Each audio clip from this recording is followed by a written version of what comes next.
right. So now that we kind of have a foundation to understanding some of what work teams are, we want to talk about creating effective teams. We don't want our teams just to be created and flounder. We want our teams to be effective, especially when we're managing them in the workplace. We also, if we're a part of a team, we want to do our part to help create effectiveness for the teams that we are on.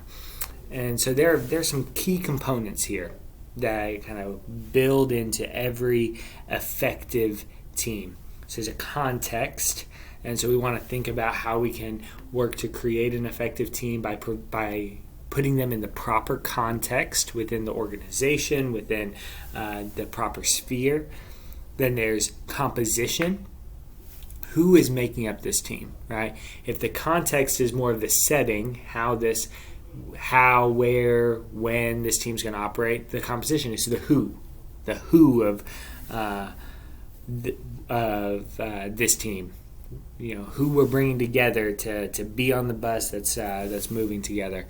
The work design is the third component, and so that is where we think about more the why, right?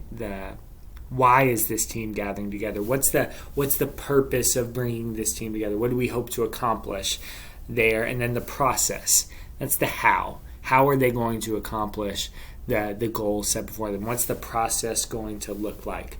So we're going to look at each of these individually. We'll look at the first couple here, context and composition, before we take a brief break to do our personality study. And then we'll come back to look at work design, process, and team players to finish up. So context.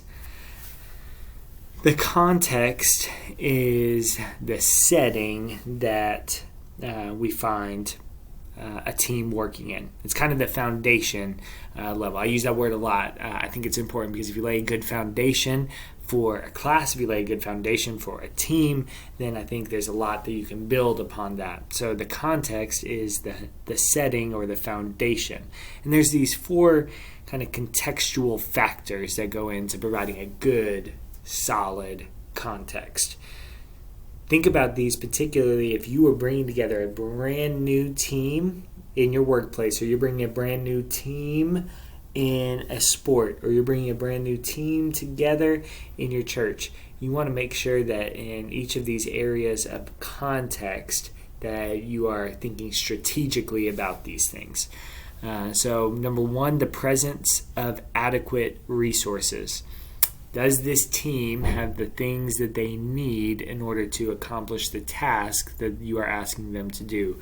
Don't bring together a team whose task it is to climb Mount McKinley. Throw into where I grew up in Alaska. So don't bring a team together to climb Mount McKinley and all you have provided for them is swimming trunks. That will be an ineffective resource for the task at hand. You need to provide them with the resources that they need to accomplish the task. Don't just think about physical resources, but also think about support and effective means of communication and setting effective expectations. That those things all go into the resource category, where there is both tangible resources. I have the physical things I need to get the job done, and I have the emotional things, the mental things needed to get the job done as well. Then effective leadership. This goes into the context or the foundation, because without effective leadership, it is going to be very hard for a team to be effective. Now, this doesn't always have to come outside of the team from the organization's standpoint, right? Somebody like in a supervisory role. We just talked about self-managed teams where they have a leadership structure that's kind of organic within themselves, but it needs to be effective for the task. So when you think about how you're going to be setting up this team, what kind of team it is, also be thinking about how the leadership structure is going to look. Who is going to report to whom? What are the different responsibilities? Make sure that that leadership component is both clear and strategic for the tasks at hand. Then you need to develop a climate of trust. Now, there are certain things you can do early on in the process of bringing a team together that can develop this climate of trust, right? Where you have some meetings at the beginning where you're getting to know one another, they're getting to know you, they're learning how to ask questions, what is kind of appropriate probing and what is kind of out of bounds. Make sure that is clear and broad, and there's enough freedom for the team to do what they need to do, and trust that what the expectations are at the beginning are going to follow through the process. Then performance evaluation and reward system that reflects team contributions. You want to reward the team as they move through. Give them some small wins at the beginning, and go through and make sure that your teams know how they are going to both be evaluated, what's going to be their measure of success, and then spend the time to get to know your team, whether they need intrinsic rewards, extrinsic rewards, how you can motivate them to continue to dive into difficult work, but good work day after day. So it's kind of the setting, the context, but we also have the composition. So the composition is making sure that we get the right people on the bus and sitting in the right seats. So think about the abilities of the different members that you're bringing together. There may be somebody that you love working with, that you get along great, but they don't have a seat on the bus for this particular team. There's not a good spot for them to bring necessary and effective work to what the team is doing. So when you think of that person, don't think about who you like, who you dislike. Think about the ability of the members and how those abilities tie into the type of work that they're going to be doing, and make sure that those abilities are complementing one another and that they are fitting the culture and climate of the team you're wanting to build. It goes into personality.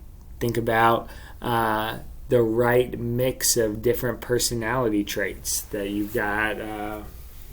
If you have a team where everyone is 99% extroverted, it can be a challenge. There can be some stepping on toes. There can be some tendency towards groupthink where everybody thinks the same. There can be some danger there. So make sure the personality types are appropriately varied while still getting at the core of what you were trying to do. I used to be in real estate, and the company I was in wanted all the real estate agents in the company to kind of score similarly on a certain personality test, not the one that we're about to do ourselves. And what that created was all the agents being the same, and so we all kind of were drawn to the same type of clients, where we had a hard time getting other types of clients, and we were all fighting for this same pool of people, where if we had been more varied, there's potential that could have helped broaden the company's influence on the market. So kind of think through that, where you don't want everybody to be the same, but you also want to make sure it's strategic on those fronts. Then as you're allocating roles, you want to go through and make sure that that's clear, that the roles are defined within the team. Think about a basketball team. You want the point guard knowing what the point guard's supposed to do, and the center knowing what the center is supposed to do, and the coach knowing what the coach is supposed to do. That those roles are all very defined. In terms of diversity, There are pros and cons to having various pieces of diversity. Just know in the long run that having diversity of opinions, diversity of abilities, diversity of backgrounds, diversities of culture, in the long run that creates a more robust and well-thinking team, but can create some short-term difficulties in terms of building that cohesiveness together. The size of the team, you want to think about it in kind of the smallest number you can make and have it still be effective. So a team needs to be able to do the task that it's assigned. That goes back to that allocating of resources. But when it gets too large, that can create a lack of motivation and a lack of urgency in the team when it feels like there's plenty of people to get this work done. Think through how flexible members are, not physically flexible, but in terms of being able to pivot and adjust and change on the fly. That goes a long way towards being a good teammate when you're not so stuck in one idea that you can't pivot to another. And then member preferences. Think through the various people that you're bringing together and whether they enjoy teamwork. You don't want to bring 10 people together that all would just rather be working as individuals. There can be a few people that would rather be doing that but are willing to work well for the sake of the team. But if the whole team is like that, it can really devolve quickly into an ineffective team.